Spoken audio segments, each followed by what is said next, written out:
I like to sing about the moon and the June and the spring. Good morning, buddy. What are you doing? Yeah, you're big, fluffy. What are you doing, buddy? Well, it's Saturday. Wait, you're grabbing my arm. What's the matter? You still want to be petted? You're trying to grab my arm. Why are you grabbing my arm? You're an attention whore. Kind of like me. Anywho, all right, it's Saturday morning, you happy campers. And I was doing some research and some reading. Now, let me backtrack a little bit.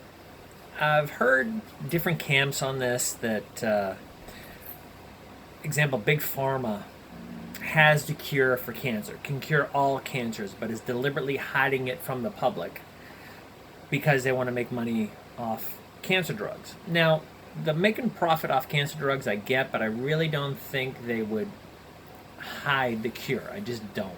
Because there is money to be made for that on a worldwide scale. And my thought process on that would be look at the richest man at the time, Bill Gates? No, not Bill Gates. Who's the Apple founder there? Steve Jobs, sorry. My bad, I'm confusing the two wrong rich bastards. Anywho, he had cancer and he died from the cancer, right? You would think that a multi-billionaire could afford to buy the secret to live longer. That's just my thought. But, doing some research, I got to thinking, well, who would lie to you? Right? Now, would the government deliberately hide something that saved an average of 2.3 million lives a year just to push their own agenda? That'd be crazy, wouldn't it? Well, all right, let's look at this. Now, you would think the CDC, the Center for Disease Control, would be honest with the public and forthright with any information or research they did. Yes? No? Okay. Now, I'm still not sure why they got into this because it has nothing to do with disease. But they got into the gun debate about 20 years ago, right? They decided that they needed to do research on gun violence because apparently in their minds that's a disease. Okay, fine. I'm not going to argue with them on that, even though it's ridiculously stupid. And so you would think they would be honest with their findings, right?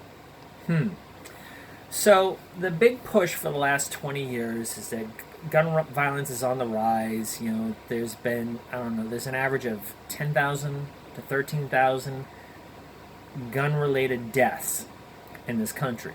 Now, what they don't want to tell you on that part is how many of those shootings are justified, police and whatnot, how many are suicide, which if they want to kill themselves, unfortunately, they're going to find whatever means necessary to kill themselves, gun or not, right? And just give you the raw data on how many actual violent, unprovoked gun crimes there are.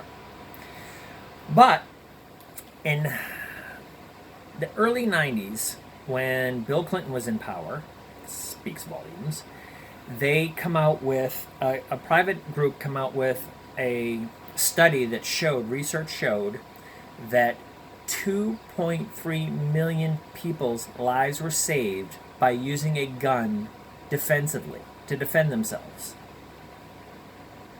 That's a lot of people. That's a shit ton of people. Versus 13,000 killed, 2.3 million saved. So you think, this research would be pushed.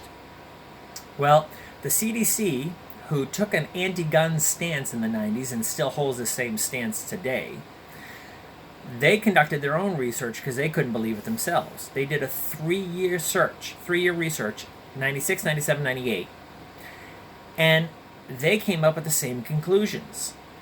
Average, per year, 2.3 million lives saved from using a handgun defensively. You think that would be in the news, right? No. Just recently it was uncovered that the CDC buried those studies. They didn't want you to know. Well, why would the government not want you to know how much guns protect us? Could it be because it goes against their anti-Second Amendment agenda? That the powers that be, the government bureaucracy, wanted so bad to get rid of guns and get rid of the Second Amendment that they would actually keep back vital information like that? That's shocking, isn't it? No, not really. Not to me, at least.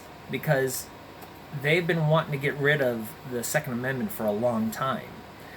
And they're not going to release information that defends the Second Amendment or bolsters pro-gun talking points that says, hey, guns are used a lot more for defense than they are for offense.